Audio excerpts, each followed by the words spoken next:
Just a few words.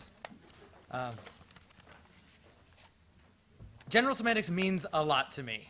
I first discovered general semantics as a freshman in college, walking the library's aisles and aisles of old academic journals.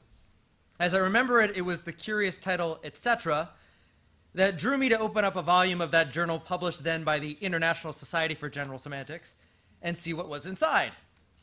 The contents were eclectic and insightful, and my eager, academically minded younger self kept reading.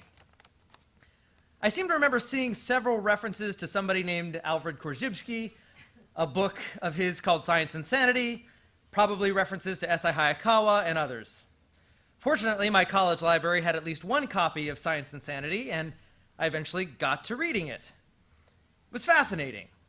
I think as a college freshman, or maybe just as a convictional young man, I had a thirst for being right, and what I was reading about this school of thinking called General Semantics offered ways for me to be more right more often.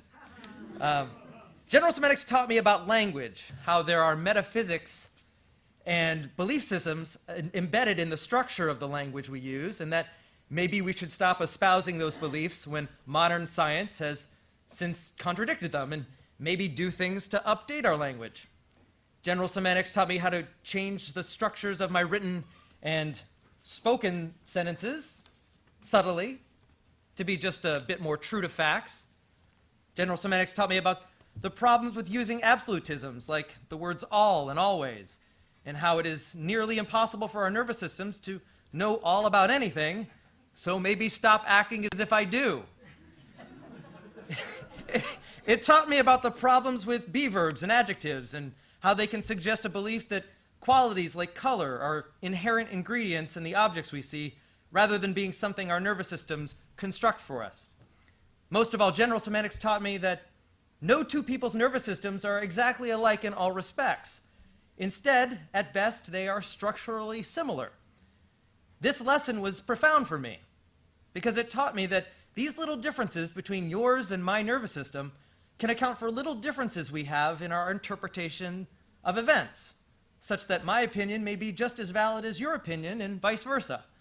As a result, more and more of my arguments ended with agreeing to disagree with people rather than contentiously arguing that my way was the way to see things and your way was wrong.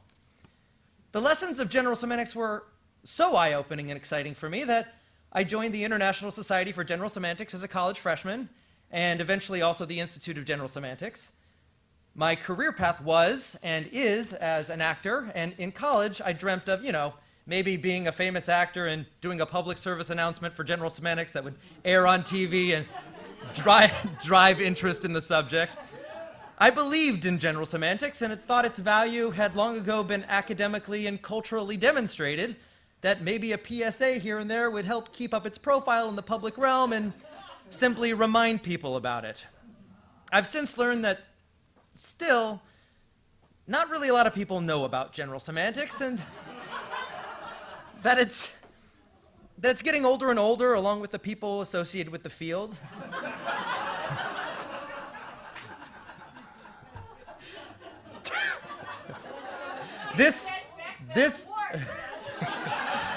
This perception of mine, whether or not it is a reality,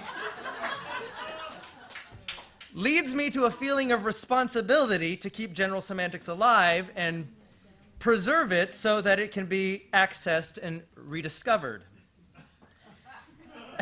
And this leads me to my regrets with respect to General Semantics that I live with each time I see a need for General Semantics.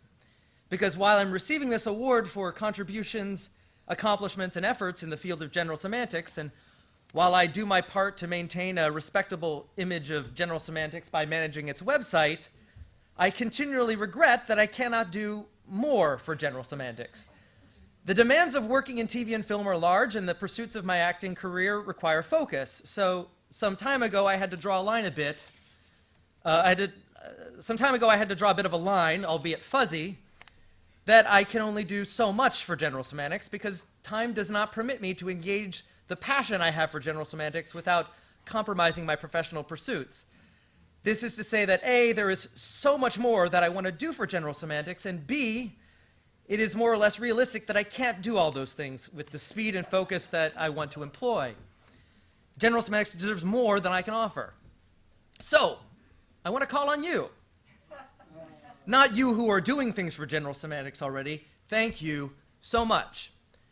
But you who have some energy and interest in general semantics and recognizes its social and cultural value. What can you do for general semantics? And so that you do think about this question, I want you to ask yourself this. What can you do for general semantics by the end of October 2018? And what can you do for general semantics by December 31st? And what can you do in 2019 for general semantics and 2020? Through your efforts, you might be the next year's recipient of this award or a future recipient. Because general semantics needs people and energy and follow-through.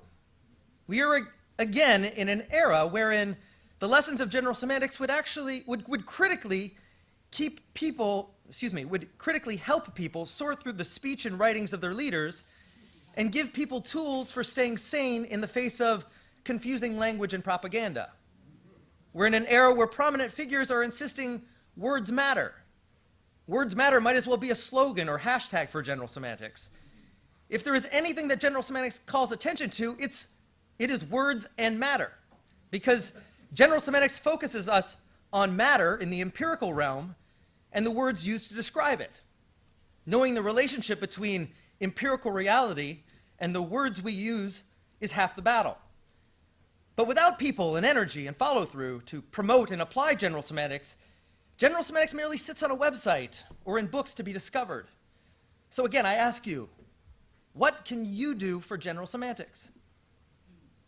Thank you, the Institute of General Semantics, for your recognition. I am humbled by your recommending me for the J. Talbot Winchell Award. I want you to know that this is not the end of my contributions to the field, so refrain from ending your paragraph about my contributions to general semantics with a period. Instead, please end it with a comma, followed by the words, etc. Thank you.